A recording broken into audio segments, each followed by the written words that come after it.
Hello everyone. Today we will learn the principles of management. And before learning the principles of management, we should have a clarity of what is management. So, in any organization, the activities of individual or group activities always directed towards the achievement of organizational goal. That goal can be a maximization of profit, minimization of cost, or maximization of wealth through the exchange of goods and services. And in this process, we need so many inputs in a form of men, material, machine, money, energy, information, and to manage all these resources, we required a person or we required an environment which can create a comfortable environment to work in a group or as well as individually. So, here the concept of management came into existence where it will help the individual and the group activity to work in a comfortable environment, and the management manage all the resources which converts all the inputs into outputs. So, here we have a definitions which has given by Kuntuj. Management is an art of getting things done through and with the people in formally organized group. It is an art of creating an environment in which people can perform and individuals can cooperate towards attainment of group goals. We also have one definition given by F.W. Taylor. Management is an art of knowing what to do, when to do, and see that it is done in a best and cheapest way.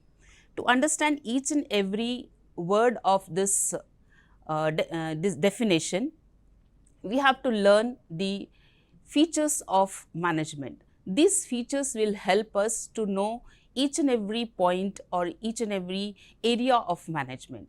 The first feature of management is universal activity. So, management is a universal phenomena. The use of management is not restricted to business firm only. We use the management concept in school, colleges, club, hospital. So, everywhere, not only the profit making organization, non-profit making organization also use the management concept. So, the concept of management is used in the whole world, whether it is a US, UK or India. We have second feature, that is goal oriented. The success of any management activity is assessed by its achievement of the predetermined goal or objective. So, management is a purposeful activities.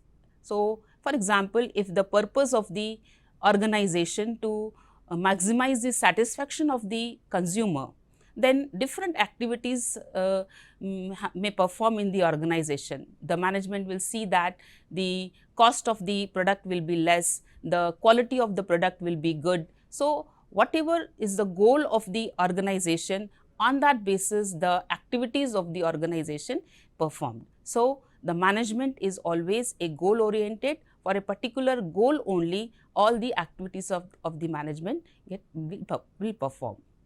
Then the third feature is continuous process. So, management is a continuous or never ending function. All the functions of the management, it can be a planning, organizing, staffing, directing, controlling, all these functions continuously revolve. Continuously manager has to perform all the function. If any problem and issue arises, then again management has to start with their first function, planning, organizing, directing, coordinating and controlling. So, whenever they see the deviation between the planning and the actual performance, the process again starts. So, it is a continuous process. All the functions continuously perform in the organization, because the organization always live in a surroundings of dynamic environment, and every time issues or problems will come and management has to perform their functions continuously. Next feature is multidimensional. Management does not use one single activity, but it includes three main activities. They are management of work, management of people, management of operations. Management of work means every organization has to perform some task. If it is a hospital, they have to treat their patient. If it is a college, they have to educate their students, and if it is industry, they have to manufacture some product. So, every organization have some task, and the management of people, here people means human resources, a vital asset of any organization. So, to complete any task, we need the help of the human resources in that organization. And how we can get things done from these people? So, we have to motivate them, we have to give rewards to them. So, by that we can get the things done to these people. And the last one is management of operations. So, it is a mixture of about two things, that is work and people. So, whenever we manufacture something, so we convert input into output, we need people who can perform that work. So, overall, what to do, how to do, and who will do, that three multi-dimensional functions management performs. Next, we have group activity. Management is less concerned with individual efforts. It is more concerned with group. It involves the use of group efforts to achieve predetermined goal of the organization. So, whatever goals are there, behind that it is a group activity managed by group of people, for the group of people, for the benefit of group of people. So, management is a group activity. Next, we have dynamic function. Management has framed certain principles which are flexible in nature and change with the change in the environment. And environment includes, it can be economic environment, it can be a political environment, it can be a change in technology, change in consumer behavior. So, always organization should be ready to adopt that changes, and because if organization want to survive in this competitive world, the whatever changes are coming in the environment, the management should ready to accept it. So, therefore, management is dynamic function. And the last one, we have intangible force. Management function cannot be physically seen, but its presence can be felt. The presence of management can be felt by seeing the orderliness and coordination in the working environment. So, we cannot see what management is doing, but we can feel if everything is in order. We can also see the mismanagement also. If the everywhere confusion is there, chaos is there, nothing is in order, then we can say that there is a mismanagement. So, management we can feel, but we can't see. So, it is intangible force. Now, we will start principles of management. There are 14 principles of management given by Henry Fayol. He was French engineer, worked in coal mining in 1860. Because of his contribution, we known him as a father of managerial studies and thoughts. He has given 14 principles. The principle of management became guidelines and framework that help the manager to run their organization efficiently and effectively. Whenever manager performs their day-to-day activities, these principles work as a guideline or a framework and give the direction what to do and what not to do. The first principle of management is division of work. Henry Fayol has given more importance, or we can say that recommended that instead of assigning whole work to one person, it is always better to divide that whole work into a small task.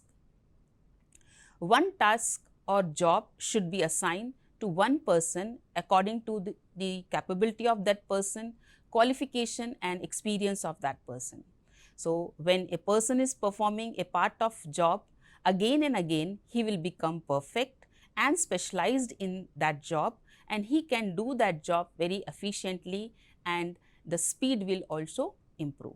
If you, for example, if you go to a bank, you can see that the whole task is divided into different small tasks. One person receive cash from you, one person give cash to you, one person deals with loans and advances. So, division of labor make the work easy and make the person efficient because he is doing repeatedly that particular job. Second principle is authority and responsibility. Authority means power to take the decision, and responsibility means obligation to complete the job on time. So, according to this principle, there should be a balance between authority and responsibility. There should be a parity between the authority and responsibility. If excess authority is given without responsibility or less responsibility, then it leads to irresponsible behavior, or negative effect will come, the manager can misuse that power. Whereas, if responsibility is given without authority, it makes the person inefficient. He will not able to perform his task if the power is not given to him. Discipline means sincerity, obedience, respect of authority, and observance of rules and regulation of the enterprise. It is an important requisite for smooth running of the organization. So, discipline is not only required for subordinates, but also the part of the management. So, Fuel says that not only the employees should be obedient, sincere and follow the rules and regulation, but management and manager also responsible for maintaining a discipline in the organization. So, how they can maintain discipline in the organization? If they select good superiors at all the levels, if there are clear and fair agreement with workers, and whatever punishments or rewards are given to the employees, if it is given without any differentiation, then worker will also follow the instructions of the employer, and there will be a discipline in the organization. Fuel says that discipline is not only the responsibility of the employee, but as well as manager is also responsible to maintain the discipline in the organization with its fair management. Next, we have unity of command.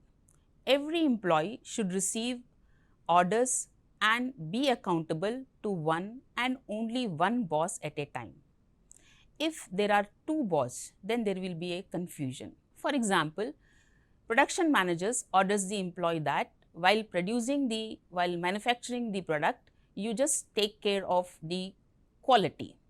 And second boss, that is sales manager, says that no, quality is not important for us, quantity is important. So, he instructs the worker, you must concentrate on quality. Now, here there is a confusion among the workers that whose orders they have to follow, because both have same designation, both are their boss only. So, when there is no unity of command, it creates confusions, it divides the loyalty also. Some workers follow the orders of the production manager, whereas some other follows the orders of sales manager. So, here loyalty also will get divided, and it will create the weakness of discipline.